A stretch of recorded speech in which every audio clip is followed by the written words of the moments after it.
देते हैं विशेष और मैं हूं आपके साथ परी शर्मा।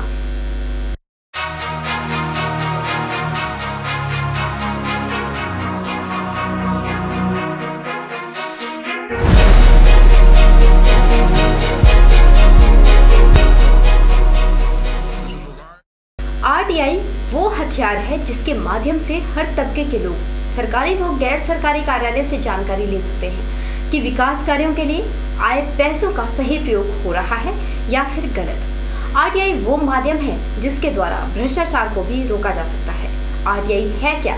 यह एक्ट कब पारित किया गया और कैसे इसका प्रयोग किया जाता है, आइए पहले आपको बता देते हैं।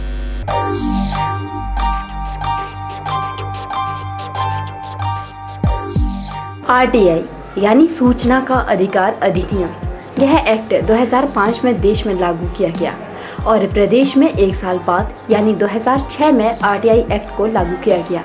ये वो एक्ट है जिसके माध्यम से हम जानकारी ले सकते हैं। हम पता कर सकते हैं कि सरकार या फिर अधिकारी या पंचायत प्रधान कितना कार्य कर रहा है और कितना पैसा कहाँ पर लग रहा है। इसके लिए आपको आरटीआई के तहत सरकारी और गैर सरकारी कार्यालय में एक अर्जी देनी पड़ती है। अर्जी देने के बाद 30 दिन के भीतर आपको जानकारी दी जाती है।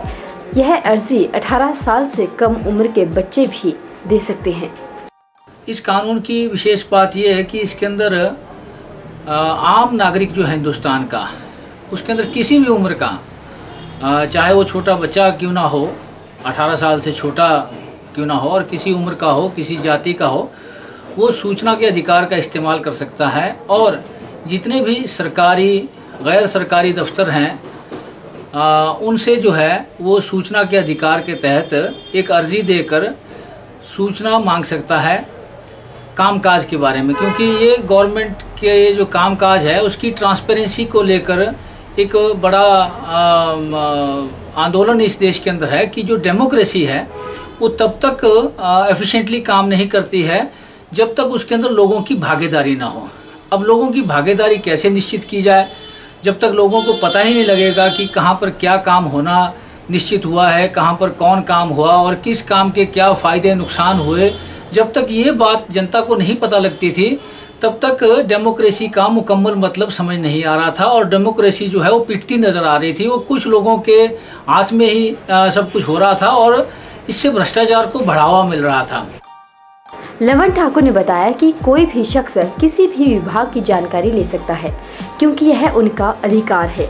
अब 10 रुपए के पोस्टल ऑर्डर लगा के कोई भी आदमी कोई भी सूचना जो है उसको मांग सकता है, चाहे वो बीडीओ का दफ्तर हो, चाहे वो पंचायत के कामकाज की बात हो, आईपीएच महकमे की बात हो, डीसी महकमे की बात हो, इवन पुलिस का जो महकमा है जो अपनी सूचनाएं बताता नहीं था कि किस तरह की इन्वेस्टिगेशन उन्होंने की है, वो क्या कर रहे हैं, किस तरह के कानूनों का पालन कर रहे हैं, कौन अफसर कहाँ ड्यूटी पर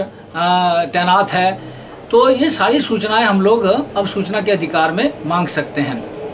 और इसकी खास बात ये है, ये कानून इसलिए अच्छा है और इसलिए इसकी जो है इम्प्लीकेशन अच्छी हो रही हैं क्योंकि इसके ऊपर एक पेनल्टी लगाई है। हर दफ्तर के अंदर एक पीआईओ यानी कि एक पब्लिक इंफॉर्मेशन ऑफिसर नियुक्त कर दिया गया है और उसकी ड्यूटी है कि कोई भी एप्लीकेशन आती है तो 30 दिन के अंदर अंदर उस सूचना का निपटारा करना है। वो सूचना जो है आवेदक को देनी ही देनी है। अगर वो सूचना 30 दिन के अंदर आवेदक को नहीं मिलती है तो 250 रुपए के हिसाब से 25,000 तक का जो है उसके ऊपर जुर्माना किया जा सकता है उस पीआईओ के ऊपर। और उसके ऊपर जो हिमाचल प्रदेश और भारत सरकार के जो सर्विस के जो रूल्स हैं, सीसीएस रूल जिसको कहते हैं, उसके तहत भी उस पीआईओ के खिलाफ सूचना के अधिकार का उल्लंघन करने का भी आरोप लगता है और उसकी सीआर भी खराब कर दी जाती है। तो इसलिए ये लोक संपर्क जो अधिकारी हैं, जो पीआईओ जिनको हम कहते हैं, वो इस बात से डरते हैं और ये सूचना जो है जल्द जल्द लोगों को मिलती है। लवन ठाकुर ने बताया कि सूचना का अधिकार अधिनियम का प्रयोग भ्रष्टाचार के खिलाफ, अत्याचार, भाई भतीजावाद के लिए भी किया जा सकता है। अगर किसी के साथ कोई अत्याचार हो रहा है, भाई भतीजावाद हो रहा है, किसी का काम होता है, किसी का नहीं होता है, किसी को पेंशन मिलती है, किसी को नहीं मिलती है, नियमों को ताक पर रख के, तो जिसको नहीं मिलती है वो सूचना के अधिकार में अपने हकों की लड़ाई हिमाचल प्रदेश में लड़ रहा है। और इस कानून को लेकर अगर किसी को सूचना नहीं मिलती है, जैसे PIO सूचना नहीं देता है,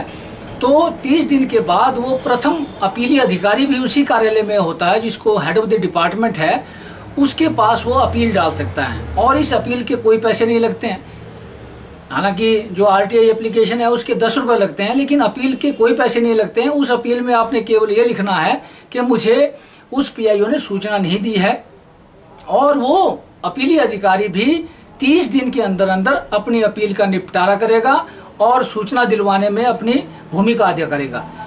लवन ठाकुर के मुताबिक अगर कोई किसी के खिलाफ RTI निकालता है और वो उस आवेदक को धमकाता है, फिर भी RTI आवेदक की रक्षा करता है, क्योंकि उन लोगों के खिलाफ एकदम एक्शन लिया जा सकता है और उस पर कार्रवाई भी तुरंत की जाएगी। के चैनल के लिए कैमरामैन निकराम के साथ ब्यूरो रिपोर्ट।